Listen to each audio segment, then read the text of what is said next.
I think orange is a fine brand color, and in solid colors like this, Hostaway logo and the get pricing button, it works pretty well. I think once you start softening orange, using it for gradients, fading it into white, you get this sort of reddish background tint, and that can feel a bit odd. It's hard to describe the effect it has, but it almost feels a bit weak in a sort of grey way. But I think it would all work better against a white background with these orange accents, because orange is such a bold color that having it stand out against a white background is even more effective. If you start to soften it, I think you lose some of that boldness and some of the reason to use orange in the first place. I think, well, you've got a visual bug here where the login button extends off the side of the screen. I think maybe this is designed for screens larger than the, I think, 14-inch laptop I'm using. So there's an issue there. It's hard to know what to take out apart from the happy 10 years, and it's a shame not to celebrate that sort of thing. But maybe this could be combined with the logo as a quick fix. Maybe there's other approaches you could take that are a bit more drastic, like collapsing some of these menu items into a drop-down for a longer-term fix and to support smaller viewports. And I assume you already have an approach for the menu at smaller viewports. I won't try right now because I'm recording a video, but yeah, I assume there's already an approach. You could take a halfway house for that approach where you collapse it a bit less but still save some space. For this hero section, I like this title, the size and the line height. I think the sort of darker orange which you use here and in places like this starts to feel a bit sort of reddish brown, and maybe it could be bumped up a bit. I don't think the orange used here in the Hostaway logo, for example, is too bad. A bit more saturation and brightness on this text might be quite nice, especially if you have it against a white background. I think it will stand out fine. I think the subtext here feels a bit small and grey in comparison to this, and therefore a bit harder to read. I think if it were slightly larger and had slightly more contrast, was a bit darker, then it would be better. Of course, if it were shorter, it would also help, because people don't read if they can help it. So shorter text is probably always going to increase sort of understanding and reading. If you compare the gap between buttons here in the top right and here in the hero section, you can see this gap is a lot larger. Also, the buttons are different sizes. I would expect a button around, in the navigation to be smaller and in the main hero section to be larger.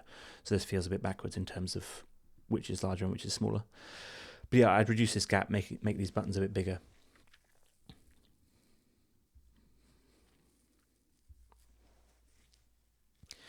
This is a minor nitpick and not something I usually pick up on, but these illustrations confuse me a little bit. I don't think it would be an issue if it was just these central icons, but they've got these extra sort of visual effects around them. This one especially feels like it's part of design software. These look like handles on a sort of a Bezier curve in design software, and so it confuses me a bit in terms of how that relates to more bookings and more business. I can see that it's saying things like dynamic pricing, and I can maybe connect in my mind the idea of, okay, it's technology and this sort of graphic editing software imagery, but that's quite a weak connection, and I suspect most people who are looking for booking software won't make the connection. So I think some of these elements add visual noise without adding meaning, which is a shame.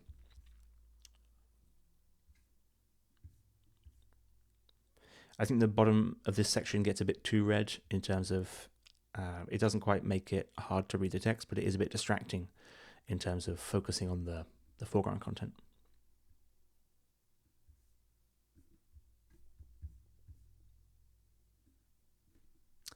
Since you have the space down here, it's a shame that there's this hover effect where you're not showing all of the review until someone hovers over it. I can see how for this section, obviously this is a lot longer, and so having the hover effect makes sense. But for shorter ones like this, it's a shame that they're essentially being cut off by the fadeaway, and maybe it's a setting where you can choose to show more of it, have a sort of higher cutoff point.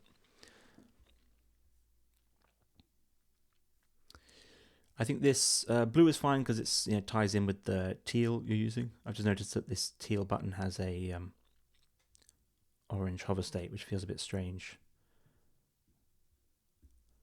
I'd expect that to have a teal hover state, especially because this one also has an orange hover state, but I assume this isn't teal. It's just a black, I think. But yes, there's something confusing going on with colours and buttons there. But yes, I do like this sort of light blue because that ties in with the color, the sort of blue colours used elsewhere. This sort of rounded, even lighter blue section that's peeking out from the bottom confuses me a bit. This feels like it's part of a different section that's actually hidden behind this, sort of white background. So yeah, visually that confuses me slightly, and I think it would be better if you removed it and could bump things up a bit, or even just leave the spacing here because it's pretty good spacing.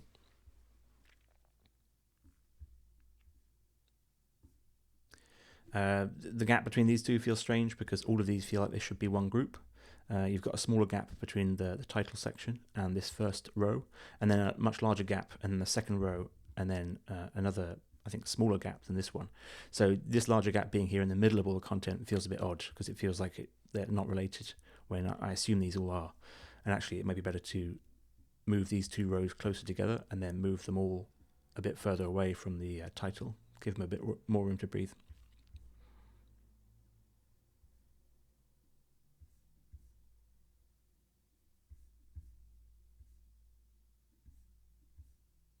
And I quite like this effect of, these sort of stacked color transitions. That's quite nice.